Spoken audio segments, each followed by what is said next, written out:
Hey everybody, Andy Hamilton of Trackwrestling here, joined via video conference by Tuttle High School coach Matt Surber.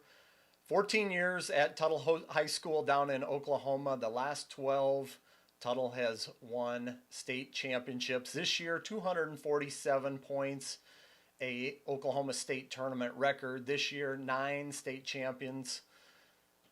In fact, 10 straight matches in the finals, Matt. If I'm not mistaken, you guys had somebody in the finals during a pretty good run there, right? Yeah, we did. Starting at about 113 pounds, and then we skipped a weight, and then 126 all the way through to 220. So it was outstanding evening. Tuttle, a community of roughly 7,500 people outside Oklahoma City, and not a long-standing wrestling tradition in terms of maybe some of the others around the country, and particularly in Oklahoma there, where you've got Perry going back to winning titles since, the 60s. But Tuttle comes in 1984. The program gets launched then. How have you guys developed that program, not just into an Oklahoma power, but a national power? Well, like you alluded to, we're a relatively young program, especially considering Stillwater, Perry, Oklahoma, Ponca City, Blackwell. All those programs have been around for a long time. Like you said, probably in the 40s, 50s, and 60s. And so in the mid-'80s, Mike London, he just recently got recognized at our local gym and by our state newspaper for starting our program. His son Trent was a 3-time state champ for Tuttle, and so in the early 80s, he started lobbying the school board to bring wrestling on, and shortly thereafter, we won our first dual state title in '89, and in 1990, won the individual state title, actually beating Perry, Oklahoma, which holds a national record for most high school state championships. So with being a small community, we're in a great spot, though. We're just southwest of Oklahoma City. Right north of us, Mustang, Oklahoma, and Yukon, Oklahoma, and then Moore, and within 25 minutes of Norman, Oklahoma, University of Oklahoma, and then about an hour and a half from Stillwater, Oklahoma State University. So we're in a great spot for wrestling. What has gone into program stability? How have you guys been able to build that? I would say, there's a lot of things. It's the people that's still around, like Mike London, who started the program back in the early 80s. Him and his son ran our Little League for a long time. His daughter was involved. She was kind of the president of the youth association. And then we get to coach our junior high. So we're on a block schedule, which I really think has been conducive to great athletic programs, or really all our programs, whether it's ag or band, some of the fine arts. And with saying that 4 block, we get our junior high kids in the morning, first period. We have in-school athletics. And so our high school coaches also coach our junior high kids starting in the 7th grade. And so like a typical schedule for me, once October hits, is I'm in the wrestling room in the morning about 7:30, and I'm there till, usually about 9:30 with our 8th and 9th graders, and our 7th graders come in by themselves. And then in the afternoon, we have our high school program, and the other high school coaches are in there as well, both of those periods. And so we have done a really great job of blending our youth kids with our first-year 7th graders and 8th graders that we get out. And so, for example, this year we had a kid win at 160 pounds starting in the 7th grade, putting in a lot of work. I'm a firm believer in the summer wrestling and going to camps in the summer. And a kid by the name of Gage Shetley was state champion for us this year and had an outstanding season, beat a lot of really quality kids throughout the year because we wrestled a really tough schedule. And that's due to him, getting great coaching and then also just putting the emphasis on wrestling year-round. What does that do for you to be able to get your hands on those kids in junior high and be able to instill what you're trying to teach at the high school level in terms of getting them ready for the varsity? It really, as I've got older, I've recognized it's not the technique so much, which of course that is, and we have a great system. Our kids know our language from Little League all the way through, but what I've found is just building those relationships in the 7th grade, 8th grade, keeping tabs on those kids, because it's like anything else. It can get away from you pretty easy, and there's a lot of things for kids to do, but we tend to stay on top of it. We recently, in 2017, built a new high school. We got a new wrestling room, which is phenomenal. It's 2 42 by 42 mats with a little extra section. We got our own locker room, little team room, and it's attached to the high school gym. Well, at our old school, which was there from late 80s all the way until 2017. It's still there. It's predominantly now our youth room and our middle school room. It was right in between the high school and the middle school, so all the kids had to cross in the morning if they walked over to the high school gym, because that's where some of our 7th, 8th grade kids met, or at the middle school and even at lunch. And so we were in a great spot for the wrestling coaches to be able to see kids daily. You know, we've all said it's been a little bit of a disconnect at the new school, so we've had to be creative with keeping those relationships. But 100% blending those youth kids with those kids we get in the 7th and 8th grade has led to our success. For a smaller school, at least in terms of numbers comparative to other schools that finished in our top 25 nationally, you guys have, 45 wrestlers out this year, I think you said? Yeah, roughly yeah, thereabouts? That's probably we have 9 through 12 generally, yeah. What do you do in terms of driving participation and retention? How do you foster that culture? Man, we work extremely hard at it. So we beat the halls, and we get the 6th grade students, the boy athletes, and now, of course, the females. But we get all those guys and gals and start talking to them in junior high, of course, through our youth program. But we really, as a staff, talk about recruiting and retention within our community. And our parents, going all the way back to probably 2010, 11, I took over here in 2006. They'll tell you that every year at the banquet, I really strongly urge them to encourage more kids to wrestle. Because what I've found is if kids don't have a dad or an uncle or a brother, close relationship, it's super hard to get those kids out for wrestling just for whatever reason. And we're a great community with athletics, and so we have a lot of kids that play baseball and football and basketball, and so trying to find those kids that want to give wrestling a chance. And it's got tougher, you got to weigh in early in the morning. You're there all day. Where in basketball, you maybe play at 1 o'clock and then again at 4 o'clock and you're out of the gym. So we do a great job talking about how to keep kids out. And one thing we do is all of our coaches are not off limits to parents. So we accept texts, phone calls. And I know when I speak at clinics or different things, a lot of people kind of look at us and think, "What? Y'all's taking parents or text from parents?" And it really helps us out because those first year parents, and we tell them all the time, your best bet is to go find another parent that has been had a kid that wrestled, for the simple fact those parents, they're new to wrestling. They don't understand even the little bitty nuances of it. So we encourage them to go find other parents and talk to about it. And then through those discussions, simple as parents asking, what do they need to take? What time's weigh-ins? I mean, the list goes on and on for new parents. And so I think we spend a large amount of time winning over our parents that are new to the sport. As I mentioned, you're the 3rd coach in program history. You mentioned you've been there since 2006. What made that job appealing? What did you think Tuttle Wrestling could become when you took that job?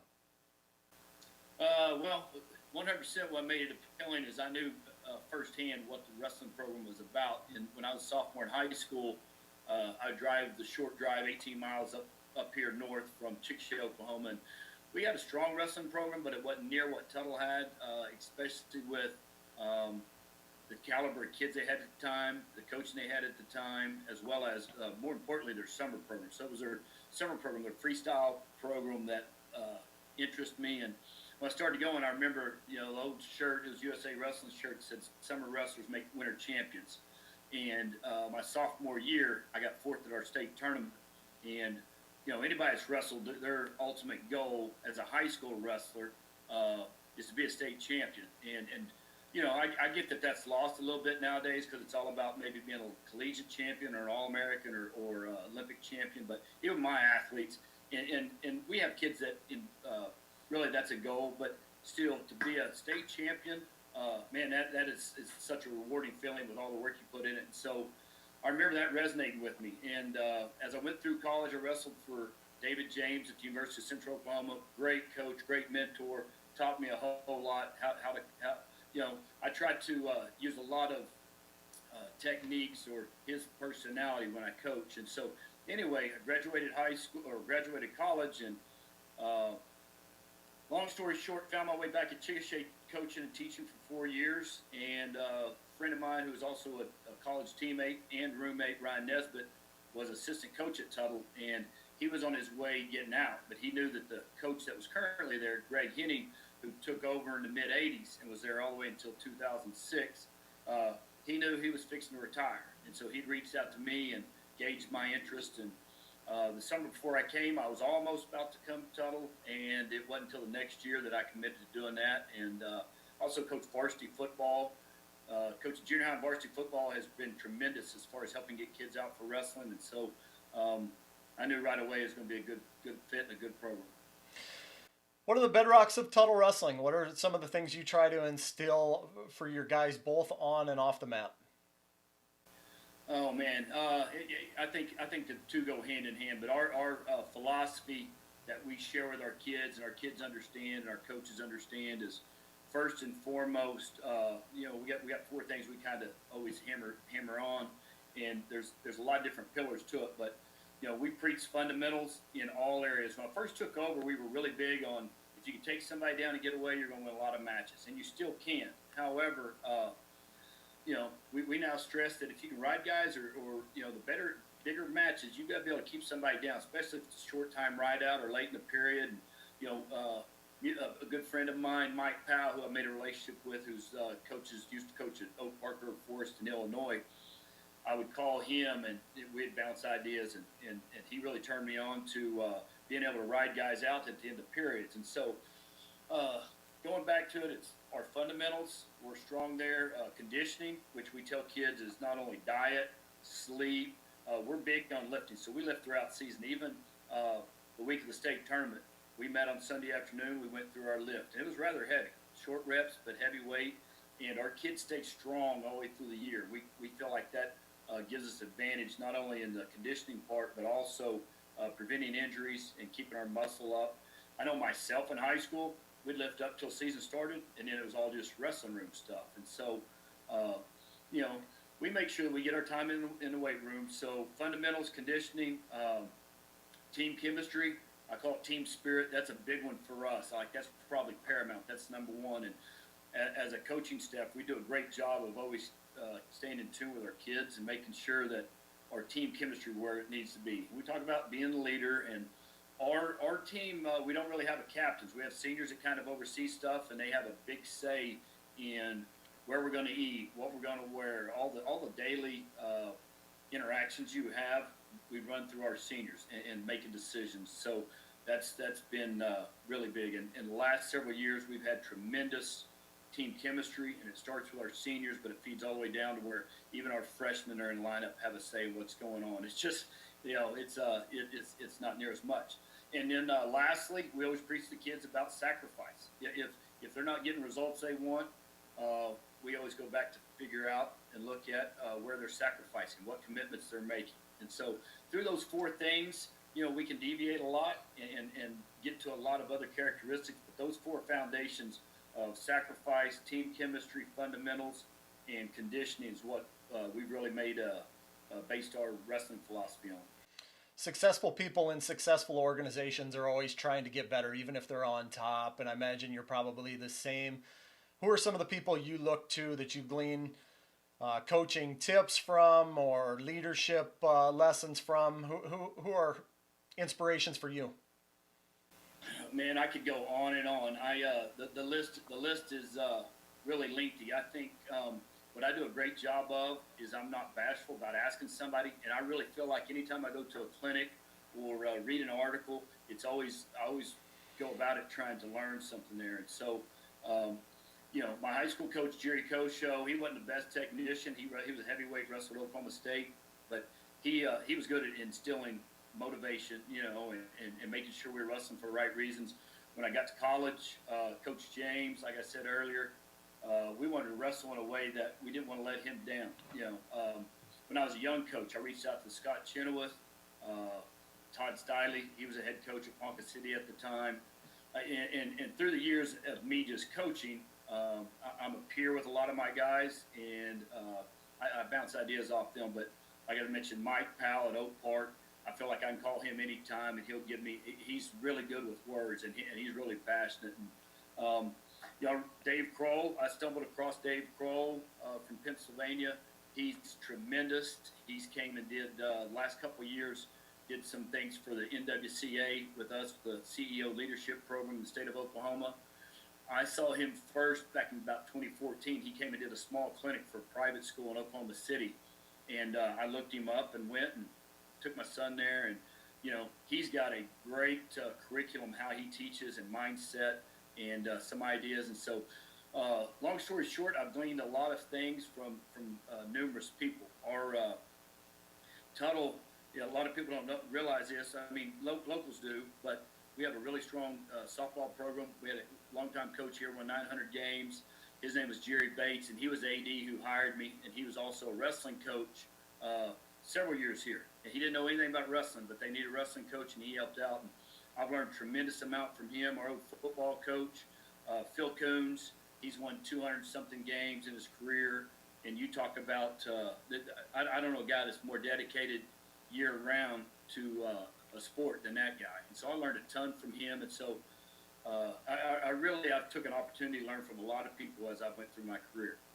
What does the out of season look like for your guys? I mean, how many are participating freestyle, Greco, and do you have a lot of multi-sport athletes? We have our fair share of multi-sport athletes. We share mostly with football, some with track, and what it looks like for us is we pretty much have it's about 11-month wrestling season for us. And so as soon as the season ends, usually they get off the early part of March, and that leads us up into spring break. As soon as we get back from spring break, we start our freestyle program, which we wrestle on Monday and Thursday nights here locally, and then that allows us Tuesday night to go somewhere else. Sometimes on Tuesday nights our Greco night, and we'll do that all the way through early May. And once, actually like this year, our freestyle state tournament was May 12th, and of course everything's got canceled so far. But once we get through May 12th, and that's not really required, it's really stressed, and we try to make guys come the best they can.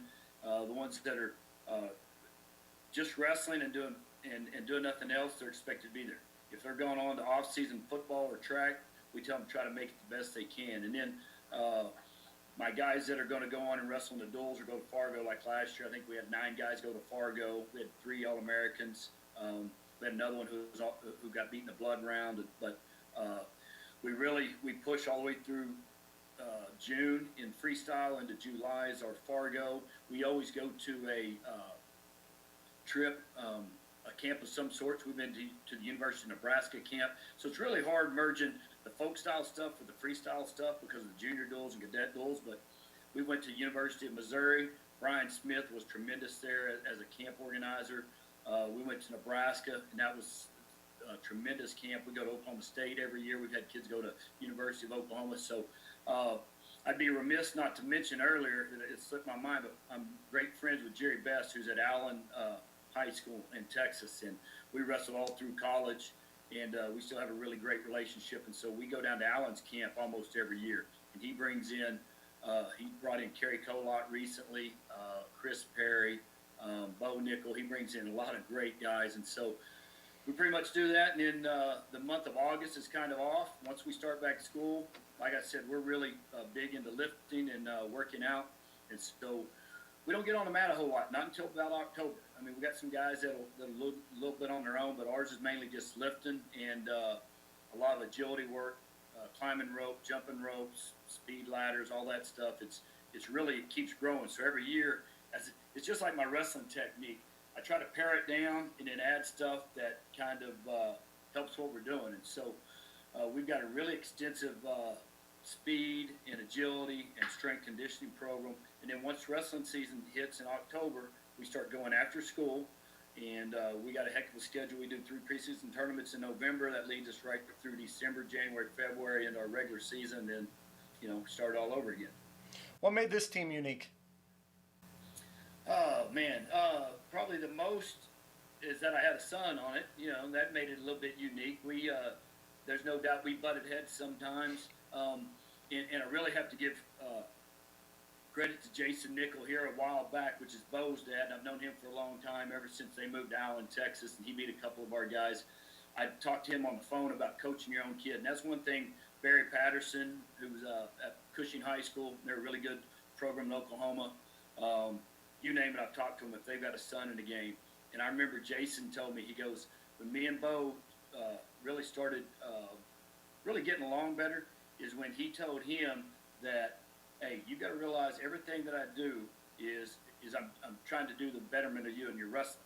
And, you know, I started telling Luke, I was like, hey, I'm not asking you to do anything outside the norm. You know, this is for your own good. And once he was probably about 8th grade, he realized and trusted me more, because it's hard sometimes when you live in the same household, whether it was taking out the trash or making your bed or doing things, he couldn't separate that from me maybe getting on to him wrestling-wise. And so, and really to his credit, as he got older, I didn't have to do as much. He loves the sport. He did a lot himself. But I really do think, you know, Jason Nickel for telling me, hey, you know, you just got to make sure that you keep telling him that you're doing everything for his best interest until he buys in. And so this year, what made it unique was we had some really good guys. I mean, Garrett Steidley, Dustin Plott, Luke Surber, Brady DeArmond, Ryder Ramsey. And going into the season, you know, we were probably top 10 in almost all the polls. And then we got a couple of guys hurt. And, you know, I learned a lot. One thing that we've done as a coaching staff is we evaluate every year and we learn every year. And this year, we learned through some struggles. We didn't have guys in the lineup and put too much pressure on other guys to perform, and it probably in an adverse way. And once we got through some things, and later in the year, man, the kids took off, and that's what I'm most proud of. But this group I've known for a long time, coached them since they were little, so that's probably most unique. Early on, I was going to say that would be the most unique, but each of the groups I've had come through, most of them I've coached for a long time, because I go up and try to help out at Little League on the Monday nights and get a relationship with those kids. And so, you know, as I look through it, though, each of the years, each of the groups different, and they had a different feel. We handled them different, little nuances. And so I can go all the way back to like 2014 team, the 2013 team, 2012 team, and those kids and the dynamics and how they interacted were all a little bit different. So this year's group didn't have to do a whole lot. They knew what was expected, and there was a time when we probably didn't compete like I felt. And I think it was because they thought they were seniors and they kind of put in the work, and maybe us as coaches backed off. I don't know. But anyway, late in the year, they wrestled really determined, inspired, and that's what I'm most proud of. You mentioned your son Luke, 3-time state champion, heading off to Oklahoma State, and you touched upon the father-coach angle there. How do you find the line there? Where do you go from being his dad to being his wrestling coach, or do you feel like there's a lot of carryover between? There's a lot of carryover, but in the wrestling room, I was coach, you know, and I think Luke respected the relationship, as did I. If anything, when I look back on it, I probably didn't give him near the attention I have gave other kids. However, I found time outside of the wrestling room, you know, and so that's a difficult part. I've been in wrestling rooms, whether it's a youth room and we got dads helping or whatever, where all they want to do is try to oversee their son. What's also been great about it is we have a really great coaching staff, and we've lost some guys that went on to become head coaches at other programs and so forth. But I always felt like our other coaches could coach my son and be just fine. So, but like I alluded to earlier, the hard part was separating, you know, what I was disciplining or talking to him at home about versus in the wrestling room. And sometimes I didn't think he could discern the difference in those two conversations, you know. So, but once he got about to the 10th grade, I didn't have to do a whole lot. He took on ownership of his own wrestling and getting better, reaching out to people and so forth. And really the last 3 years have been a true joy. You got to see recruiting probably through a different lens as a parent. What was that like? He's going to go off to Oklahoma State, but going through the process, what did you learn from being in a parental role in recruiting? Oh man, it's you know, we've had a lot of guys recruited over the years, and like currently we've got 9 guys wrestling in college, so I'm well aware of the process. You know, we've had a couple of kids wrestle at West Point. We've got one there right now, and one at Air Force, and several at Central Oklahoma, and last year Carson Berryhill graduated, went to OU, and then Brett Galowinski's at Oklahoma State, and we got a couple of kids at small colleges in Kansas. And so what I was most concerned about early on was how to navigate that as a high school coach, but also as a dad, and I quickly realized that most of the guys that I spoke to through previous relationships respected me as a coach and as a dad, and so I knew that it wasn't going to hamper our relationship if I was, somewhat direct with them and what I anticipated Luke's mindset was. But at the end of the day, Luke took all his phone calls. He made all the phone calls, responded through text, and I said, hey, you only need to include me if you got questions. And so I really tried to stay hands-off on that. Coaches would call sometimes, often asking about other teammates, and would also ask how Luke was doing.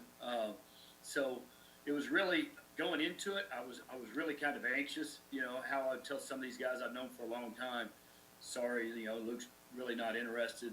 But really, we enjoyed the recruiting process. He had about 5 or 6 schools that he was really comfortable going to. When it came down to it, I was 100% at ease if he decided to go to Northern Iowa. Doug Schwab came in and did a great job, and Lee Roper. I mean, those guys are tremendous. At OU, Michael Leitner and Lou Roselli did a great job. Arizona State, Zeke Jones, Chris Pendleton kept in touch with him. And so we went to Nebraska, and he enjoyed that. And when it came down to it, John Smith and Esposito come over to the house and spent one evening and visited, and it's kind of been a lifelong dream of his, and made him a really good offer, and that's kind of what he decided to do. And then, it was kind of me saying, hey, I want you to take a few days and decide on this. And it was sooner than later that he said, Dad, that's where I want to go. And so once he made that commitment, he called the other guys and told them this is what he was going to do.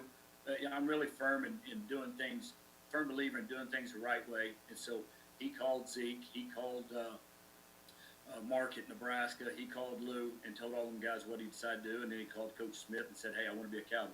So it was fun. It was enjoyable. So he's going off there next year with Dustin Plott, another Tuttle wrestler, guy who was ranked in the top 5 pound for pound in the class of 2020. We didn't get a chance to see him this season due to injury, but how close was he to getting back on the mat for the end of the season, and where is he at in his rehab and recovery? Yes, Dustin Plott. There, I can't say enough about that kid. He's done a tremendous amount for our wrestling program. He's probably the hardest worker. His the way he goes about stuff. Academically, he's strong. He's a great character kid. He helps our freshmen. He don't have an ego at all. And so when he wrestled through some injuries, and part of the problem, I'm great friends with his dad, and part of the problem is he's so tough. We didn't really realize to the extent his injury was. He probably heard it out in Vegas in April. I remember him talking a little bit about his shoulder. It's kind of weird. Continued to wrestle through the junior duels. Wanted to wrestle at Fargo. Went to Fargo, and I remember before Fargo's shoulder kind of bothering him. He made it out of Fargo, and then right there on the horizon was the Who's Number One duels. So he really looked forward to doing that. And, where we really realized where he had a problem was on bottom. He couldn't keep his base on bottom. His shoulder was slipping. And so when we got an MRI, found out he had torn labrum. And then the tough decision, the tough conversations came about, are we going to forego our senior season and get surgery in hopes of being ready to go when you get to Oklahoma State. And, as we look at it now, that's the decision he made. And it was a great choice. It was tough on him. It was tough on his teammates as well, because what he brought to the room. I'm telling you, he was always probably he might not have been the first one on the mat just because there was always kids in there, but he was right there with them. But he was always the last one off the mat, and willing to put in extra, ask questions. So we missed his leadership from that standpoint early on, and his toughness and the way he scrapped. But he's going to have a great career at Oklahoma State. He's one of the guys that he aspires to be a 4-time national champion. He wants to make an Olympic team, and he wants to be a gold medalist. And, he's got what it takes. He's got the mindset, he's the work ethic. He's won Tulsa Nationals, which I know that's a youth deal, but he's won that like 4 or 5 times, won a Trinity several times. And, you know, a few years ago out in Vegas, he was beating guys that were 2-3 years older than him. You know, there's guys on Oklahoma State's roster right now. We'd go up there to RTC practices, or he'd go up there in the evenings and work out in the summer that he can go with right now, you know. So, great kid. I can't say enough about him and his family. How do you replace guys like him and Luke that set such a high standard for your program and lead from within? How do you account for that and keep the thing rolling, what you've established there? I think you really don't replace them, but what we can really be confident in is each of the last. I'm telling you, I can go all the way back to 2010. We've had kids come in the lineup the next year and elevate their status or elevate the way they compete based on the guys before. So there's no doubt it's a tough, great senior group. I don't know if we can replace them, but we've got guys behind them that have been in the room training with them. And I'm telling you, I can go back.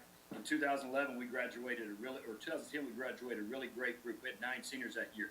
2011, we had a lot of young guys, and those guys were in the room the year before, is what I attributed to. And they competed the same way, maybe not nationally ranked as high, but right now we've got some young guys like Harley Andrews. He was cadet 5th place last year, really, really tough. He's going to be our next hammer. And we got some other younger guys. I won't go through our whole lineup right now, but they'll be hard to replace. But every year, one thing that we really do a great job of as a coaching staff, we never have to talk about being complacent because our guys have individual challenges. Whether it's like this year, we didn't have anybody go undefeated, and rarely do we because of the Kansas City Stampede, or this year we went to Chicago to those tournaments. That tournament there, our schedule's tough, but whether it's challenging kids for takedowns, or we always find little challenges, and that's what really sets each year apart. Well, hey, Matt, thank you so much for the time and insight into Tuttle Wrestling. Congrats on another state championship and a phenomenal season. Thank you so much. Appreciate it, Andy. Thank you for having me on. Tuttle Wrestling's a great place, great community. I can't say enough great things about this place and what it's done for me as well as a coach and as a father.